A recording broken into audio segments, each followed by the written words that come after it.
Insert generic Five Nights at Freddy's joke, and we're moving, and we're moving.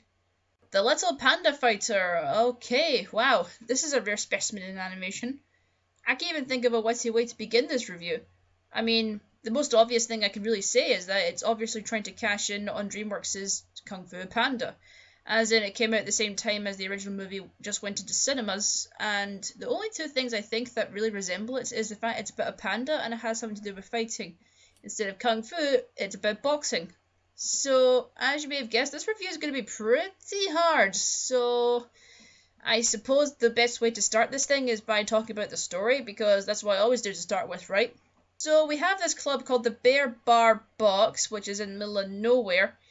Bear Bar Box, the BBB, that sounds racist for some reason. Which kind of works as a bar, but it also has a boxing ring in it. Okay. Where our main character, Pancada, works. Pancada, alright then. He has a crush on another bear called Honey. Oh, Jesus! Okay, that's scary. And works for his boss and the club's owner, who is a polar bear named Mr. Polonius. Oh, wait, sorry, his name's not Polonius, it's Polaris. Pancada, Polaris? What's with these names? Aha, hilarious. So, from what I could gather, this movie is about a panda who dreams about becoming a dancer. Not a boxer, a dancer. Yeah, apparently he finds it too violent. Okay, that's already confusing. In Kung Fu Panda, Po wanted to be a master in Kung Fu, and the movie is his journey becoming that. In this, Pancada wants to dance, and he's already really bad at dancing, but that's besides the point, rather than be a boxer. So, what's the point calling the Little Panda Fighter? Anyway, meanwhile, there's a fighter that's been winning every fight for the last 2 years that's causing them to lose business. And Polaris, an ex-champion boxer, wants to get rid of him by beating him in a fight, but... What I wouldn't do to get back in the ring. I'd show that thunder chump a thing or two. Don't even think it. You get back in the ring and you lose the club. Don't forget, it's in the contract you signed. Yeah, I know. I'd lose the club, as if you'd let me forget.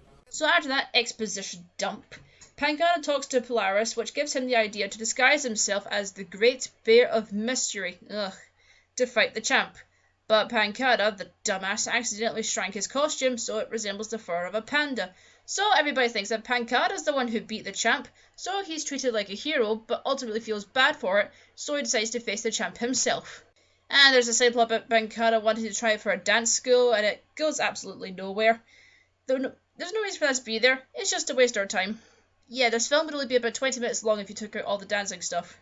So, as you can probably imagine, this plot is pretty hard to explain in detail. I know, by the way, I've just explained it. It sounds pretty straightforward and flowing, even though it's probably very predictable. But that was me describing it in the way it made the most sense. That's not actually how the story goes.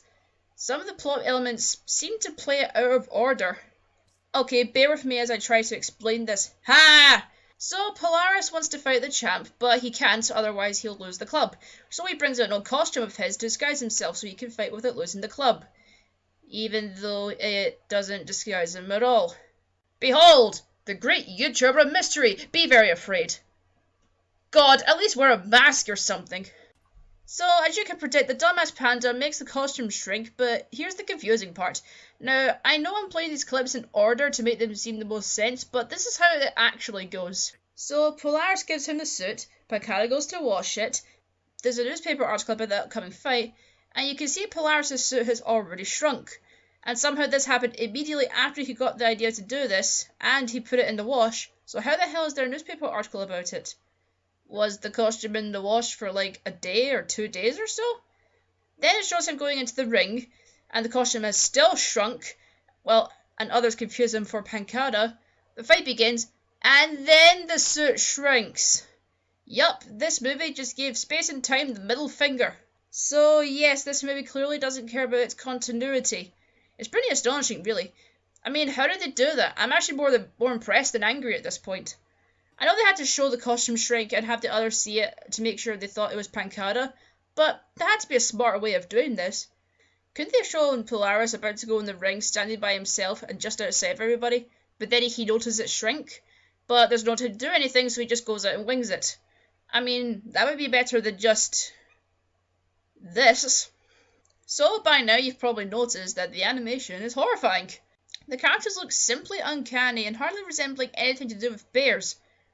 Also, some characters have 4 fingers, some have 3, and some have 2. That's confusing.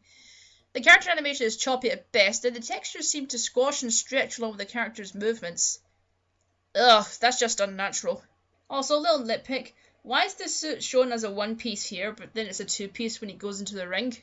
The lip-syncing barely exists. Now, I know this thing came from Brazil and had to be dubbed, but even by Brazilian standards, I don't think the lips ever matched. Also, I think something might have gone wrong with the animation's code, as it constantly looks like the character's jaws is about to drop out their mouth at any moment. Either that or they're wearing dentures. Also, there's this one bear that obviously has a bogey hanging from his nose, and it's just... ugh.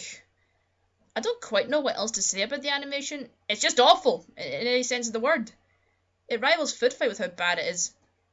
Another thing that rivals it is the editing. I mean, I'm not going to touch anything, I just want you to have a look at these scenes.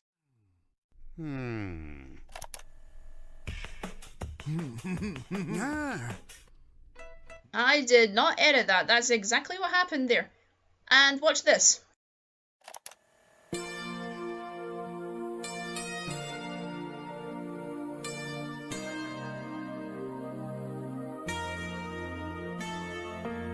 No, I didn't just mute the video and play music over it. That's actually how it happened.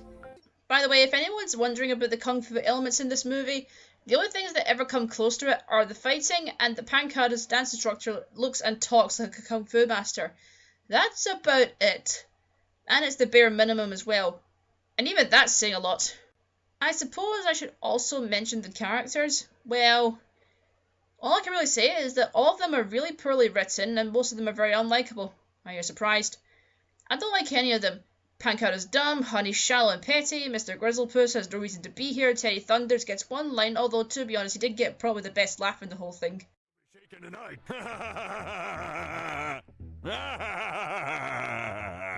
And Pancada's dance instructor is totally useless. So yeah, I don't like any of these guys. Maybe except for Polaris. I mean, I don't mind his design, I don't mind his voice, and truthfully, he's got a more interesting backstory than Pancada, since it was said that he was an ex-boxer and he's trying to get back in the ring under a disguise to save his club from going under. Wouldn't that be a more interesting story than some dumb panda wanting to dance? Wait, why do I care so much? This movie stinks. Speaking of dumb pandas, Pancada is rubbish as a main protagonist. He screws up everything, he's really stupid, and ultimately, kind of manipulative. I mean, watch this scene where he explains to Polaris that he wants to fight the champ. It's a matter of personal pride, you see? Pancada, you're not a fighter. You're a dancer. Leave the fighting to me. All I want you to do now is sign this challenge card. I'll sign it. But I'm telling you, I'm the one who fights. Haven't you been listening? I'm not letting you near that ring. You got that? I fought Thunders the last time. I'm going to fight him this time, and I don't want to hear any more from you. Mr. Polaris, I am prepared to blow the whistle to everybody, including the papers. Unless you unconditionally allow me to go into the ring against Teddy Thunders. Isn't that kind of a villainous thing to do? I know the moral of the movie is trying to tell us is to be yourself and play to your strengths, but when you think about it, Pancada's the one getting the better deal here. Polaris goes into the fights, probably getting himself beaten up in the process, and Pancada reads all the rewards and takes all the credit. Why wasn't this movie about Polaris? He's the one doing all the hard stuff in here. I mean, they could have had it that Pancada, who likes the attention, forces Polaris to keep up the charade, otherwise he'll blow the whistle and his club will be shut down, causing him to lose everything. It could have been a commentary on whether or not it's better to follow your passion and relive the glory days, or step down because it's better for others. Wait, why am I looking so hard into this movie? Why do I keep trying to think of better plots for things? I should just stick to my own stuff. Oh, by the way, you know how I said I don't mind Polaris' voice? Well, that's because he's the only one that seemed to have a proper voice actor, rather than whoever they got to do the others. You better watch yourself, Pancada. It's very popular. Lucky he's wearing a mask. That way no one will know who he is when he inevitably bites the dust. No, what's wrong with you? Are you really that stupid? I'm talking about what's inside. That is your essence. All the voices sound like they were done in one take, and it's odd how they sometimes speak too fast, but then they also speak too slow.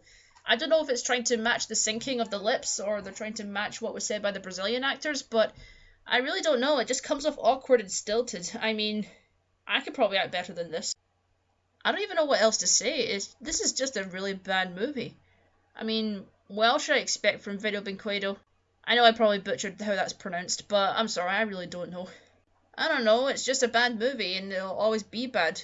I mean, there are good rip-offs out there. I mean, Chopkick Panda is actually not a bad movie, but this is bottom of the barrel. They clearly just wanted to cash in. I mean, even the box art looks a lot like Kung Fu Panda. I mean, look at it. Still look off-putting and creepy, but still, it looks similar. It looks better than anything that's actually in the movie. But anyway, I really don't have much more to say about this movie. I think I've said it's all that needs to be done.